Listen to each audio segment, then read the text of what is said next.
Welcome everybody, welcome to the training at soapui.tutorial.com. Before I start with SoapUI, I'll talk about web services because SoapUI is used to automate web services and you need to understand what a web service is before you jump over to SoapUI. Right? Now, what is a web service? If you take up a practical example, then you know what? These days, there are various websites on the net. For example, there are websites like these. um, Suppose this is google.com, this is yahoo.com, this is cnn.com. Now you as an end user, you visit these websites individually, fine, but these days the requirements are there, that is these websites, they want to communicate with each other. Alright, that is websites which are different entities, probably made in different languages, they want to communicate with each other. So this communication is done with the help of a concept known as web service. Web service is completely XML based. Okay, I'll tell you what XML is, right? Giving you a practical example is like, suppose you go to the website Google and you click on the news link on the top. Now as per you, when you look at this, you feel that the news is being presented by Google, but it's not like that. Google actually gathers the news from various other providers, right? This is Google, and these are the other news providers, Reuters, Times of India, CNN, BBC. So Google actually gets the news from each of these providers and displays it on the net. If you look at this carefully, this is coming from Times of India, the news out here is coming from Reuters, right? This is Z News, so Economic Times. So different news providers are there which are providing the news to Google. So I'm talking about this kind of interaction in which various different systems are involved, right? Giving you another practical example. Okay, now if you talk about the olden days, the in the banking sector, and today also the banking sector, the database is made in mainframes. Most of the banks and big enterprises have their databases in mainframes because it's very secure, but the only thing is mainframe technology is very old. Fine, suppose you have your front end which is made in Java language. So Java application, Java front end has to interact with the mainframe backend. How will it be possible? Java can interact easily with MySQL database or SQL Server or Oracle database. These all databases are new, but mainframes is old. How will it communicate? This communication is done again with the help of web service. Okay, so we use web services, XML based services in our day-to-day lives. Fine, and how a web service is implemented, I'm going to take up an example now with you, right? Taking up a practical example, suppose you are on a website like this, that is makemytrip.com. Fine, this is a travel website where you can give your departure city, destination city, and you can search for flights. You will get various flights from various vendors, right? From various airlines you'll get all the flights and you can choose the flight which you like and you can book it. Fine, but how is this website gathering the information, right? So to understand that, I'll make a small diagram in front of you. Okay, this is the website makemytrip.com. Fine, you as a end user, you visit this website, fill in the information, right? What this spelling mistake, okay, anyways, leave it, makemytrip.com. okay, so what this website does is it reaches the various airlines websites on the internet. Fine, it gives the information to all these sites, it interacts with all these sites, it gives them the information, that this is the user who wants to travel from this date, from this destination to this source. What kind of flight can you offer, right? So this kind of thing can be implemented using web service, and web service is nothing but set of XML files. Fine. You have got two types of communication which will go here. One is the request XML and one is the response XML. I'll tell you what an XML is. Just hold on. Fine. What happens is XML is like a document. Fine. Earlier, when there was no internet, you used to communicate with the other person sitting in some other city with the help of a letter, right? You used to write everything down on a piece of letter and you used to send the information to that person. Similarly is the concept of XML. You can say that XML is like a letter which goes over the internet, right? Not exactly mail. It's like a document which goes over the internet and which can be understood by both the entities, right? The request XML is sent by the makemytrip.com to the server. This is the request XML, and in return the server returns back a response XML. You will come to know what I am talking about in some time, right? So I'll make the document and I'll show it to you. For example, the request XML which goes from makemytrip.com to the airline website. I'm sorry. The request XML which goes from makemytrip.com to the airline website will look something like this. That is trip request. In XML you have got tags. Each tag opens up and each tag closes like this. Okay, this line closes the tag. Now inside the XML you can have the various values. For example, source city, right? The city from which you need to fly. This tag will open and this tag will close. In between, say I write Beijing as my source city. I want to fly from, the user wants to fly from Beijing to Tokyo on the date. There will be a date tag, say 1/1/2015, and the date tag closes, right? So this kind of XML is sent by makemytrip.com to all the airline providers, right? To all the providers. You can save this as in make my trip folder. In double quotes you save it as request.xml, right? So this will be stored as a XML document. Fine. And if you look at it, this is the XML document which I just made. You can open it with in Google Chrome and it will look like this, right? It's a very simple XML document. Okay, you should not make any mistake inside it. Always close the tags, make the conical brackets and all. So this is like a document which goes from one entity to another entity. It's a plain simple document and anybody can read it. Fine. So all the airlines website get this and each of them processes this and returns back the quotation. Fine. Whatever the airline is returning might look something like this.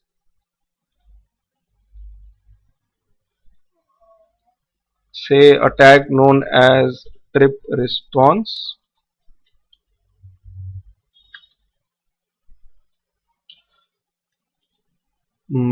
provider name, and the provider name closes, say Cathay Pacific. Fine. So the cost which will be there for the flight, it will return that. Fine, the flight will cost you $1,000. Okay, and start time, the flight will start at some time, right? It will return you the time. and duration of the flight. It can say that the fine duration will be 5 hours or something. So this kind of information roughly will be returned in form of an XML document by one of the providers like Cathay Pacific. So every provider will return different responses, and the makemytrip.com will actually display all the responses to the user in a very fancy user interface. Okay, so all these providers, they return back the response document. So this is what happens in web service, right? I'll save it in double quotes again, like response.xml. And that's why these web services, they are becoming very famous, because with the help of XML documents, right, web service is nothing but set of XML documents which are exchanged between various entities. So with the help of XML documents, you can make different systems interact with each other very easily. Fine, and that's why the demand for web services is increasing these days, because all the entities, all the different websites, they want to interact with each other. Not only websites, if you talk about daily uh, utility things, for example, a simple ATM machine.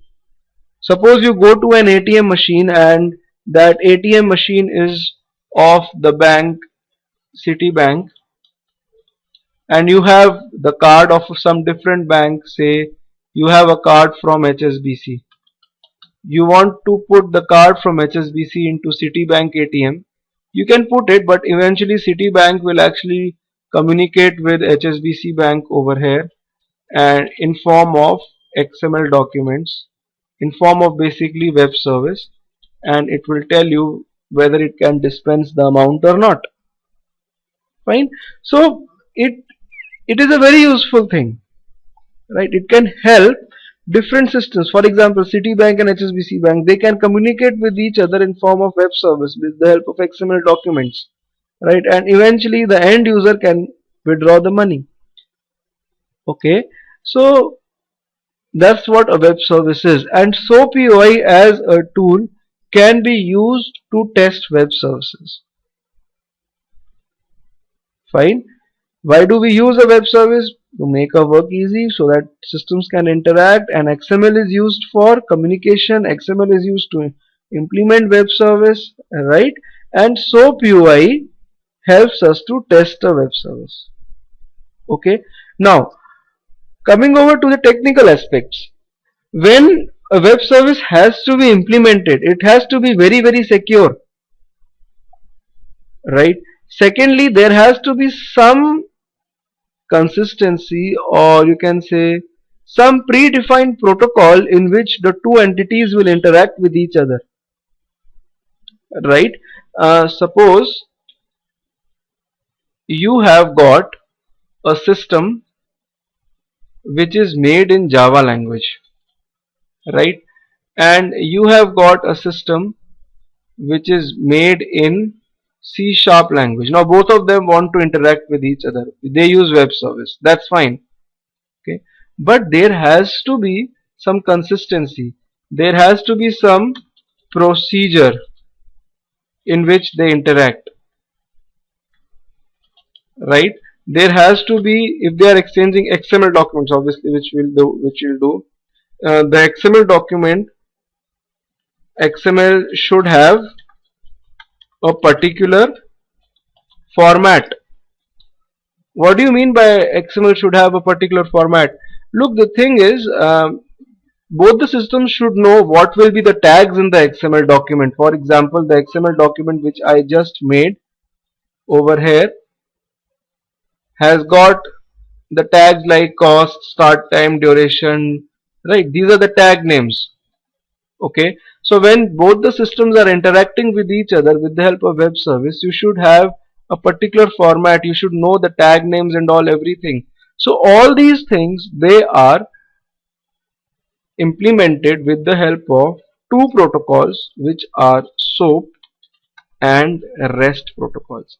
These SOAP and REST protocols, they help you to implement web service, they help you to implement security in the web service, and they give an outline that fine, if the communication has to be done between these two systems, these all parameters should be exchanged, right? This will be the kind of request which will be going, this will be the kind of response which should come. So it gives an outline. The protocols, they give an outline to the complete interaction, which is very important. Otherwise, one system can send any document, other system can send any document, both of them will not understand what each of them is sending. So the protocols are important. SOAP and REST are the two protocols. Fine. So SOAP is a little old, REST is little new. These days people are moving towards REST. The people who are already implemented SOAP, they are continuing with SOAP. Generally the new development, it is being done with REST, right?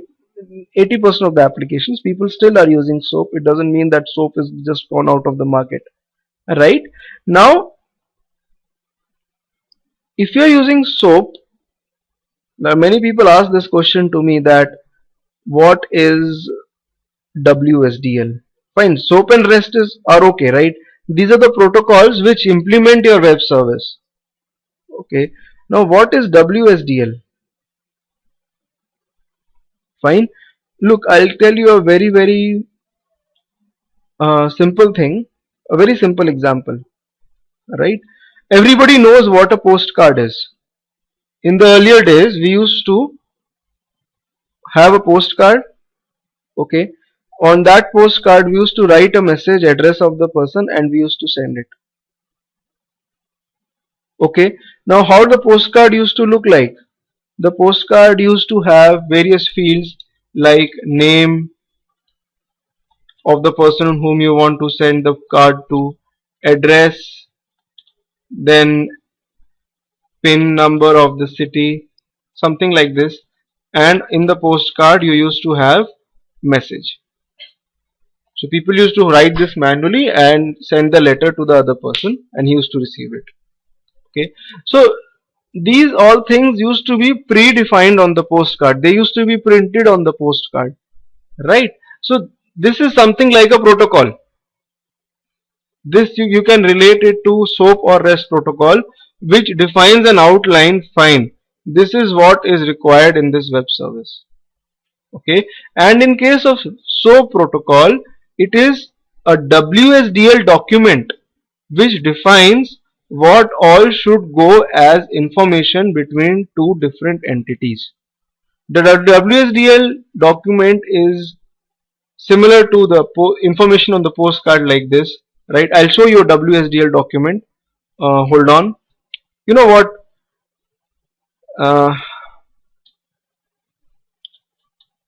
This website over here, webservicesx.com, has got various small web services which can be good as a initial user, right? But the web services on this website are not so big. Okay, these are very simple web services, right? To start with, it is okay, I'll use this, but in the end, when I actually use a proper web service, I'll use an end-to-end project. I'll not use this website. For example, there is a currency converter web service over here. This is a SOAP based web service, SOAP protocol. Fine. And okay, it's not opening. Yeah, that's the problem with this site. It's also quite slow.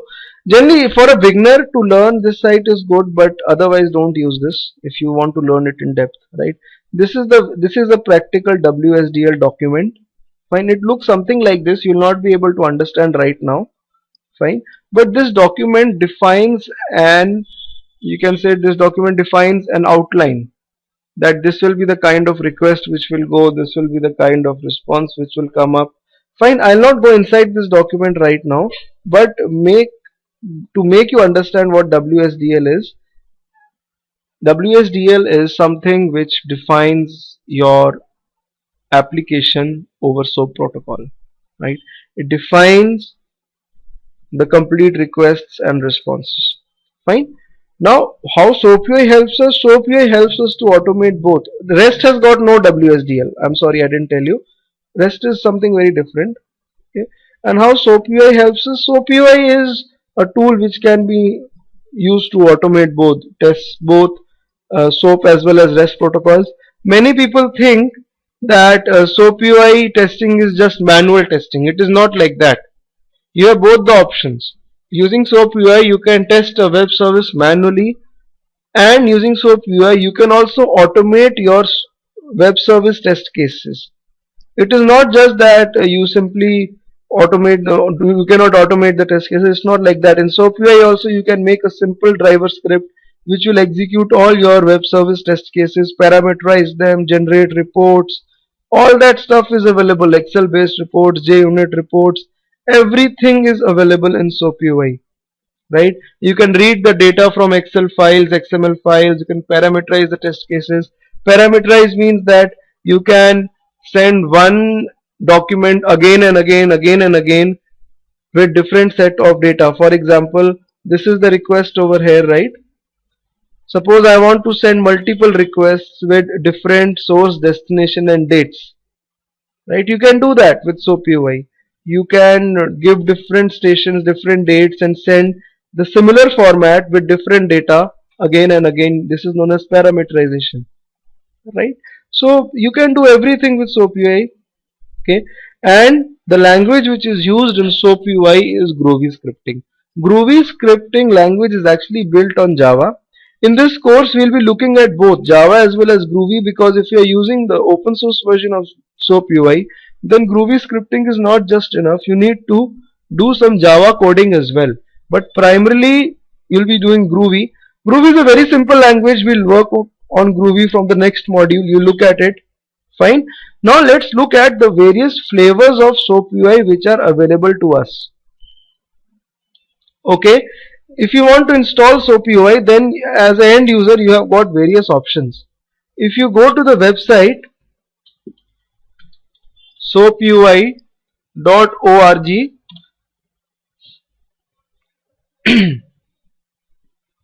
you will have the information over here. Hold on.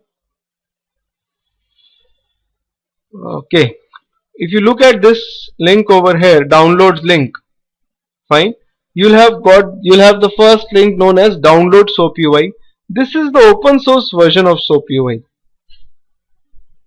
Okay, so SOAP UI is available as a free version as well. This is an open source version. You can download and install it.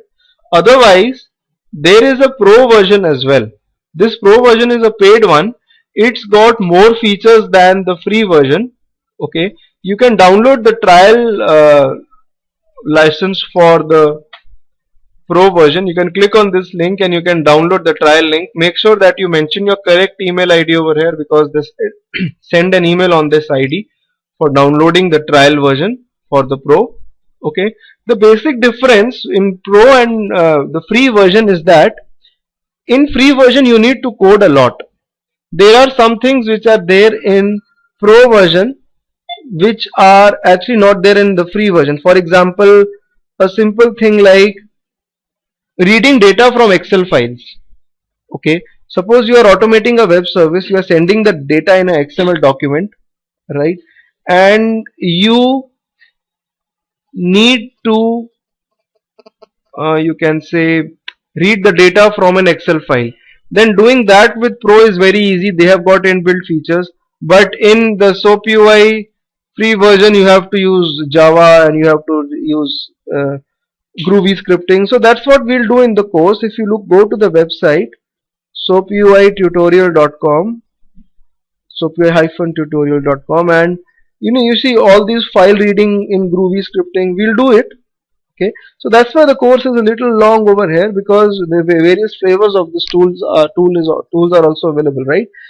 Okay, so you can download any version and install it. I would say download the free version in the beginning and install it. With both free and paid version, you can test SOAP or a REST protocol, whatever it is.